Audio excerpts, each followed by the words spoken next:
What's up, Leafs Nation? Welcome back to another game preview. I'm Zack Phillips, and today we're going to be taking a look at game number 66 of the Toronto Maple Leafs regular season as they face off here tonight against the Ottawa Senators. Rivalry game. Maybe this one means more to the fans than it does to the players on the ice, given what we saw on Thursday night against the Florida Panthers, but yet to be determined. We'll find out after the game here tonight. We'll dig into tonight's lines, some shakeups that we saw happen here today at morning skate. We'll get into the special teams units, and we'll dig into the goalie matchups, as well as our best bet, all presentation of Bet365, as you guys know. As always, proud partner of Leaf Station pregame and the Leaf Station After Dark. So let's start right away here with what we've got for tonight's line combinations and what we're seeing for change. And I'll give you some brief thoughts on what I think about each one of these and why these have happened, etc., etc., etc. So let's start with what we've got here over on the Daily Faceoff page. Starting with the first line, Max Domi notably moves up into that first spot. This is something, not necessarily Domi going into there, but Marner and Matthews being split has been something that the Leafs fan base has clamored over for the last little while. Like every single time these guys start to have these stale periods during a season where they're not looking that dangerous, they're not producing that much, there's just not that much offense or like just looking like threats every single time they're on the ice together. This fan base just immediately goes to split them up. And a lot of times it's like, well, why would you split them up? The fan base can jump on players, combinations, coaches way too early. This one holds true. It's like we make the joke all the time about Nick Robertson. This guy gets scratched for a couple of games. He comes back in and it's like he's automatic goal scorer. Like he's just guaranteed to score. Well, it's like Matthews and Marner.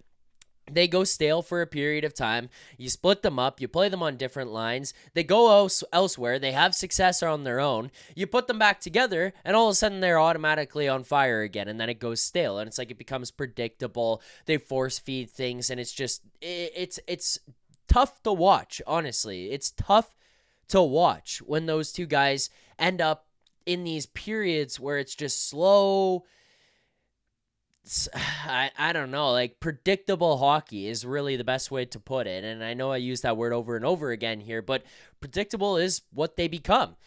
They split up here tonight. Max Domi goes on to that line. Now, this is intriguing because for those who remember, and maybe some of it was that Austin Matthews was just on a heater of all heaters and nothing and no line mate, nothing was going to matter. It didn't matter who was playing with him, wasn't playing with him. He was going to find ways to score. But when we saw Max Domi jump up and play with Austin Matthews last year, and especially when it was him, Matthews, and Bertuzzi, it was like one of the most successful lines and moments of the Leafs season last year where they were just scoring at will. It was always Austin Matthews, but it was this combo of Bert getting in hard and winning battles and making plays to Domi, who was then finding Matthews. They were creating space for him. They were creating matchups and battles below the goal line that would free him up elsewhere in the zone. Like if you look at what you have with Marner, Matthews, and Nyes is the puck retriever. And if it's not Nyes, then it has to be Matthews because it's not Marner. Well, now if you have Nyes, Matthews, and Domi, maybe Domi can go and retrieve pucks there as well. Also, another playmaker who's going to be able to find Matthews at all times. And, Matthews and Domi seem to have chemistry when we saw them go together last year. So maybe we end up kind of finding that chemistry here yet again. Maybe we find those guys reuniting and just becoming insane threats every single time they go out on the ice. So that's what you've got for your first line tonight. I don't mind it. I'm happy to see Marner and Matthews split up. Honestly, like putting Nylander in that top spot, I think maybe would have been the way I would have gone about it. But I'm not really worried with Domi being the guy. He had a hell of a game against the Panthers on Thursday. We know he's a playoff guy. And if he fits in the top six and he fits on that first line, who cares? Let him run. Now what it ends up allowing you to do is put Marner alongside JT, and I've long thought that Marner is a better fit for Tavares than Nylander is because Marner is just a dish guy. Like, he's going to find guys. Nylander is a guy who wants to play with the puck on his stick. He's the guy who wants to create. He's the guy who wants to score. He wants to shoot it. Well, JT's another guy who can create and who can score and who can shoot the puck. So there just seems to be a weird dynamic between the two. Like, it works. It's fine. But how do you maximize them? How do you get the most out of JT? How do you get the most out of Marner? How do you get the most out of Nylander? Well, Nylander being a driver and a guy who carries the play, maybe it's best if he's not with John Tavares. Maybe it's best for JT and for Marner if Marner plays alongside of him. Maybe develop some chemistry between those two again. We've seen it in JT's career year where that was who he was playing with. Maybe you dig back and you find that again. A little bit more balance. And then the final thing it does to kind of alleviate some of this top-heavy conversation we've been having over the last little while is it puts William Nylander down to the third line, and he plays with Scott Laughton and Calle Jarnkrok. Now, I did not like the move of Calle Jarnkrok up to the top six. I prefer Calle Jarnkrok being in your bottom six. I think he's more helpful to you there. Scott Laughton, we saw bounced up to the second line left wing. They've been struggling to kind of get some guys going. I thought Laughton was better in the game against Florida there. He's starting to kind of maybe get used to some guys, used to the systems, all that kind of stuff. But if you put Laughton with Nylander, maybe that just helps Laughton. Laughton's a grinded out, physical kind of guy. He can get the puck to Nylander. Maybe he can win battles for Nylander. Jarnkrok is just this utility knife on the other side. Just a guy to kind of help guide everyone along. Maybe add some skill here and there, add some speed here and there, add a little bit of grit. Not like he's going to hammer guys through the glass, but he's a guy who can get involved in some physical play. Just add some versatility. The lineup now has some depth to it. From first to second to third line. I'll tell you honestly, I think at some point here, it probably just goes back to what you have. And Domi goes back to the third line, and Marner bounces back to the first, and Nylander goes to the right wing, and Domi or McMahon or Laughton ends up on the second line left wing, and it's yet to be determined what'll happen when Max Pacioretty comes back, but that's what you have for now, so that's what you deal with for now. And then your fourth line, the most notable change here is David Kampf leaves the lineup. Steven Lorenz, Pontus Holmberg, and Nick Robertson. That is your fourth line here. This lineup, with these guys placed out like this, I'm not entirely sure that I love the fourth line because the identity is a bit confusing to me. But Pontus Holmberg has at least been playing a lot better, playing more physical. He's found some type of goal scorer's touch. I love Steven Lorenz being there. Like, that's a guy that I'm just never going to complain about being on the fourth line. He's just a guy I feel confident in. If he's reliable, he's trustworthy, he just plays his role well.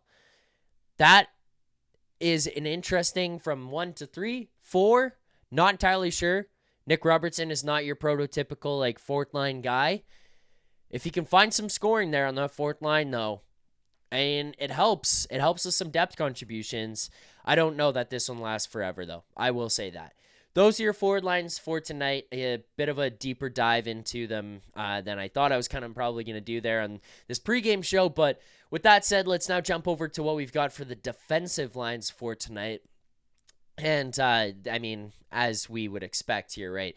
Jake McCabe, Chris Tanev, pairing number 1. Morgan Riley, Brandon Carlo, pairing number 2. Simone Benoit, Ekman Larson as pairing number 3. I will say, if Morgan Riley can figure his stuff out here, like, I think Brandon Carlo's looked good. I have no comments on the first pairing. They've been unbelievable this season, especially playing together. Your third pairing, OEL and Benoit. I mean, as long as OEL can provide some stability to Benoit there, and he can just kind of help things along, and Benoit's looked pretty good. I mean, this D core that you've got of these 6, this is probably the best 6 that we've put together in like the last 15 years, maybe 20 of Maple Leafs hockey, honestly. Like, 20 might have been an exaggeration, but I mean, even dating back to 2010, you look at those teams even, and then this is probably the best 1 to 6 that we've had in a long time. So I'm pretty happy with what we're seeing here right now. Let's just quickly look at our power play units, and no change there. You're going to go with the 5 forward unit there on the first unit. The second unit includes McMahon, Domi, Jarnkrok, OEL, and Morgan Riley, and I don't think that comes as a surprise to anybody. Now, your goaltending matchups for this game here tonight, This one might have been a shocker to people. I don't know. I was listening to TSN Overdrive, and it sounded like they were kind of on the same page as us on this one. And Morning Take guys were on the same page, and they were mapping things out. Was probably makes sense to go back to Stolarz here tonight. That's what they're going to do. Stolarz is the starter. Ullmark the starter on the other side. I mean, that's what I would have done as well. I mean, there's a reason I'm not behind a bench, but, I probably would have gone back to Stolarz here again. He is your number one guy here right now, I think. I thought he played fine against Florida. The .880 save percentage is not indicative of his game or how things went for him. I don't really think that that's fair to him to have that. But I mean, Stolarz goes, Ullmark goes. It's the battle of the number ones. This game means a lot. The Sens are still fighting for a playoff spot here right now. They are pushing hard to get in. And, Brian Burke was on the sheet with Jeff Merrick yesterday, and Monday to Friday, 3 p.m. Eastern time. Everybody should be checking that one out. But he was talking about, the Sens are in a playoff spot, and the Sens are not that far away from Tampa, and they're not that far away from Toronto here right now. But you know what? They're also not that far away from Columbus, New York, Montreal. There's plenty of hockey left to be played here. There's plenty of opportunity for a slip-up. There's plenty of opportunity as well for a fall-off and a pickup by another team. The Rangers go on a heater and win 3 in a row. The Sens drop 2 of 3. The gap is closed.